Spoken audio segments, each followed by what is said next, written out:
I'm going to take a chance and just go off script. I've been asked to talk about my story, and so I'm going to do that. 17 years ago, I worked on Wall Street.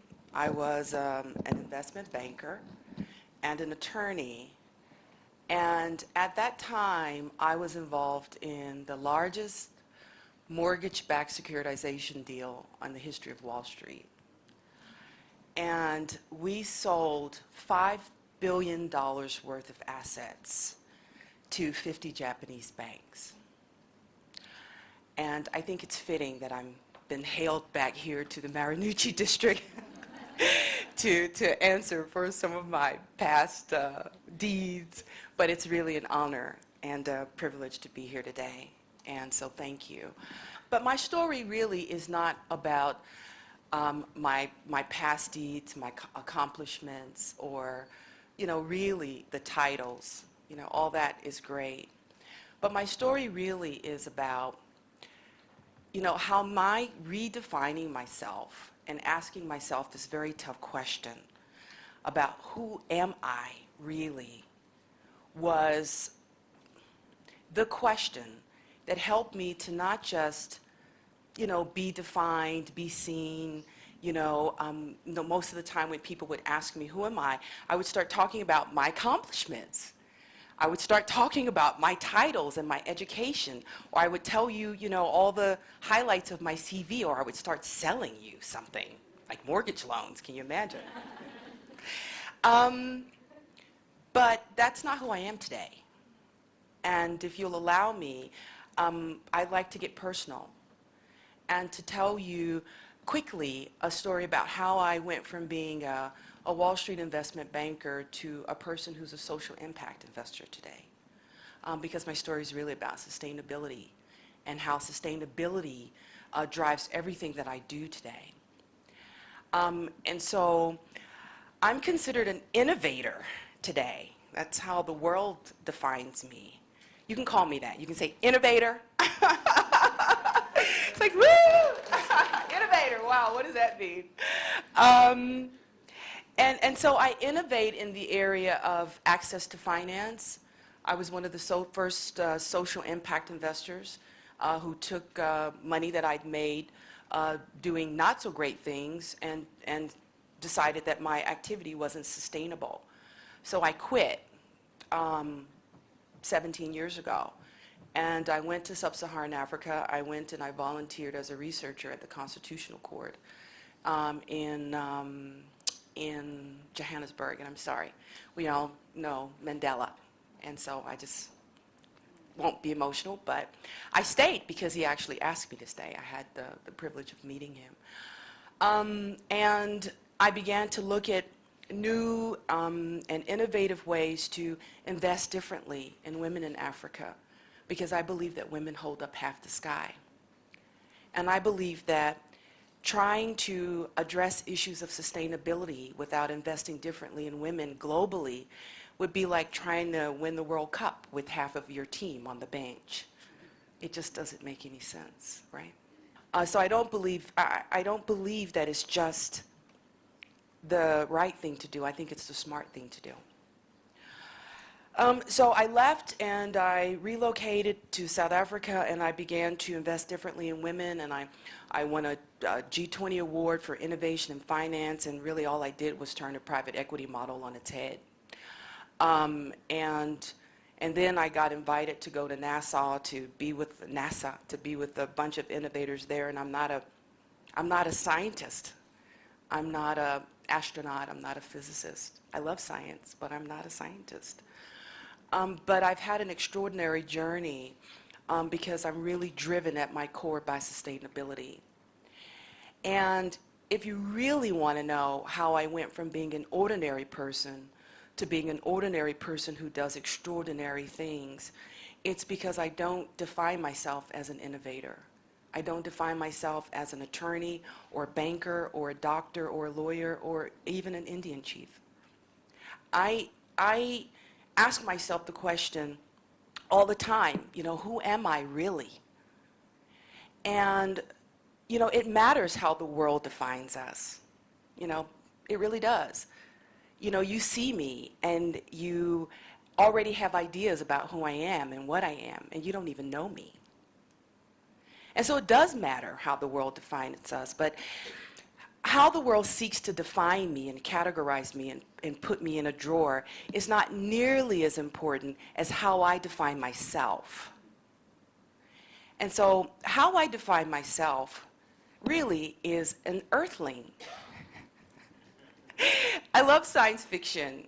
And, you know, when I really started thinking about what I really wanted to talk about today is I wanted to talk about how I define myself as an earthling was really what caused me to pivot. And that pivot allowed me to propel my life along a completely different trajectory. And, you know, I'm a Trekkie. I used to practice how to do like that Spock thing. I could never get it right. But I love science fiction. And, you know, when I was young, I really did think of myself as an earthling. And I got caught up in all of the different ways you answer the question of who are you? I got caught up in being the banker chick or the lawyer babe or, you know, the pinstripe suits and going for the money and working long hours because, you know, that's how people defined me as a Wall Street banker. I got caught up in selling, you know, mortgage loans when I knew that the underlying assets weren't sustainable, right? But at some point I stopped the madness and I came back to, wait a minute, who am I really? How do I define myself? And that's one of the questions I like to pose to you today. Who are you? And how do you answer that question when someone asks you who you are? Do you give your name? Do you give your profession? Do you give the many functions and titles that you might have? So because I define myself really privately in the core of my being as an earthling, that's really how I think of myself, you know, I'm able to have this expanse that allows me to step back and to win engineering contests, but I'm not an engineer. And, you know, I'll tell you a quick story about how this whole thing of sustainability really works for me, because it's very hard to define yourself as an earthling and not be driven by the concept of sustainability in this day and age when our planet faces such unprecedented challenges. And about 3 weeks ago, I mean, as Patricia said, I'm always reinventing myself. Madonna isn't the only one, you know. And so I still advise in the area of, you know, how to structure social impact investing, but I'm bringing social impact investing to TV because I like to have fun. But about 3 weeks ago, I'm in Zurich, and we're structuring a social impact investment deal. And this very suave, you know, Swiss banker is part of the meeting. And, you know, he referred to me as an ESG consultant. You know, for those of you who don't know what ESG means, it's environmental, social, corporate governance. And so that's what the acronym is for. But, you know, excuse me, I'm an award-winning investment banker slash former Wall Street banker slash, you know, I mean, give me a break. I mean, you can't refer to me as an ESG consultant. I felt like someone had slapped me in the face. And, you know, I can go with the stereotypes. I can be the angry black woman. You know, you want that? You know? And, but I didn't go there. I didn't go there. But, you know, I got back to my hotel room that night, and my OCD kicked in. And for those of you who don't know what that means, God bless you. It's obsessive compulsive disorder. Most people who are innovators are just a little bit shy of being schizophrenic. I mean, it's been scientifically proven. And most of us have OCD. I see you shaking your heads. I know, I see you. I know who you are. And I just started, I don't know if you've ever got caught in that loop where you just keep replaying a scene in your mind. And you're like, you know, I could have said something different, or why did he say this, or why didn't I do this? And so I was just up all night thinking about, you know, why did that bother me so much? Okay, so I consult Get over it. But was it was it being called a consultant, or was it the ESG part of it? And I realized that it was really the ESG part. Because I'm driven by sustainability. It's part of my DNA. And so for someone to dismiss something that I hold dear, it's just like, one of those ESG consultants. You don't need to, really be bothered with that stuff. It was like, ugh, how could you? And so then I started, of course, my OCD is in full swing by this time, and I'm just thinking about all of the millions of ways that I can define sustainability that could make it important for smart people. And then I just gave up. I caught myself, and I said, well, wait a minute. Let's just hold your horses. Because really, what you've been asked to talk about is your story and what's important to you.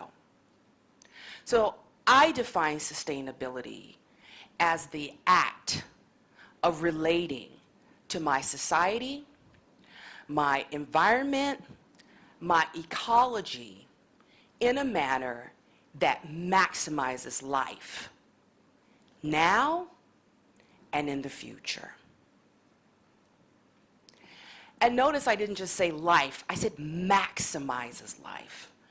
So for me, that means health, that means abundance, and that means fun.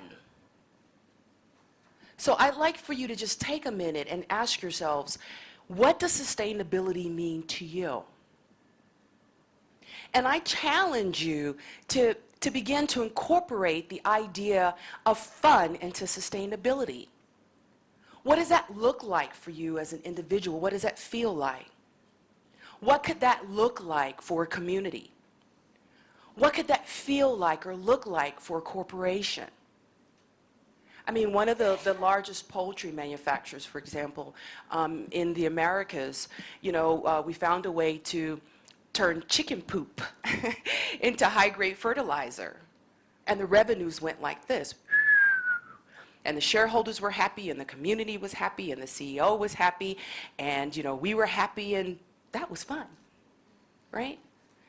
And so there's all kinds of ways that you define fun, but if we don't enjoy what we're doing, we're not going to do it. And sustainability, I mean, when this term ESG becomes so ubiquitous that it's meaningless, well, that's like, I feel like someone's co-opted my religion. And so be challenged to think about sustainability in a way that's meaningful for you. In closing, I'd just like to tell another quick story. I'm here in Japan and Tokyo, and it's wonderful. And it's my first trip. It's my first time here. And, I spent yesterday, just walking around the city. I ran, down to Koto City, and I was walking around the palace. And it's a beautiful city.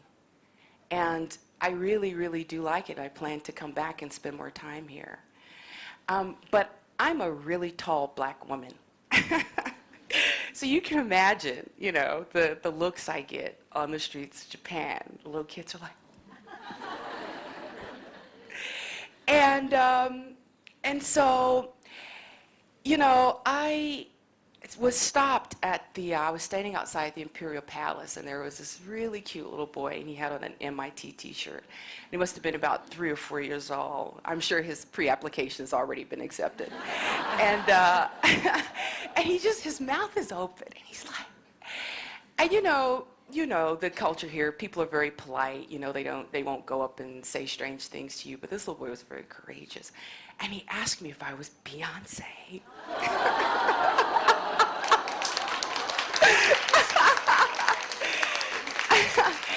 And I said, I wish, honey. I ain't that smart, and I don't have those moves.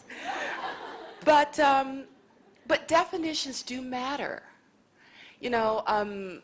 How we define ourselves according to race matters.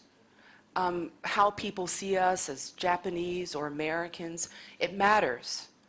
whether you're a woman or a man does matter. Your practice area matters. Your sector matters. But none of those definitions matter as much as how you define yourself. Because how you define yourself determines how you see, how you define, and how you relate to your world. Yeah? And so in closing, I've just got one slide, one picture I'd like to share with you. This is my daughter. Her name is Tatiana. She's 22. And sustainable investing for me today is my how. All the things I do, from forming nonprofit organizations, to investing in advancing technologies, to creating new ways of bringing social impact investment to the awareness of people, by coming up with fun television shows. And all the other things I do is my what. But this is my why. And, I love her so much it hurts. I mean, the corks in me start to vibrate differently, just having her picture there. So please just keep it there for a second. But I'd just like to close by asking you 3 questions. Who are you? What is your cause célèbre? This is mine. And, what are you doing about it? And if you don't know who you are, then please make it your business to find out, because a lot is riding on your being able to answer that question. And if you don't have a cause that is really grounded in this concept, this thing that we call sustainability, then get one. And support it, pour yourself into it, and drive it as if your life depends on it, as if everything and everyone that you love depends on it, because it does. Thank you.